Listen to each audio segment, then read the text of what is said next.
Hi friends, ఇది రాజమండ్రి దగ్గర కడుపులంక. అది మొక్కల నర్సరీ అంటారు కదా, అక్కడికి వచ్చాము చూడటానికి. అన్ని రకాల పువ్వుల మొక్కలు, కాయల మొక్కలు అన్నీ ఉన్నాయి. ఇవన్నీ బంతులు, గులాబీలు, క్రోటన్స్ అన్నీ అన్నమాట. ఆల్ వెరైటీస్ ఫ్లవర్స్ ఉన్నాయి ఇక్కడ.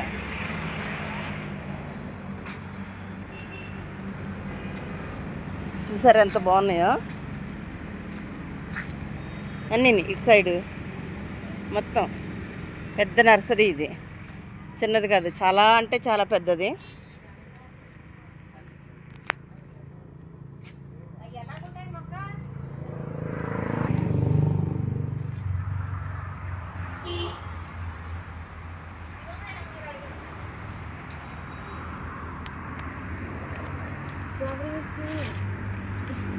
ఇంకా పెద్దగా వస్తాయండి. నేను అన్నాను కదా ఇయ్యేనా అని. ఇదేం మొక్కమ్మా? కమేలియన్ మొక్క అండి. కమేలియన్ కాదు, చమేలి. చమేలి చమేలి అంటే తెలుసా? మళ్ళీ మామూలుగా మొగల పువ్వు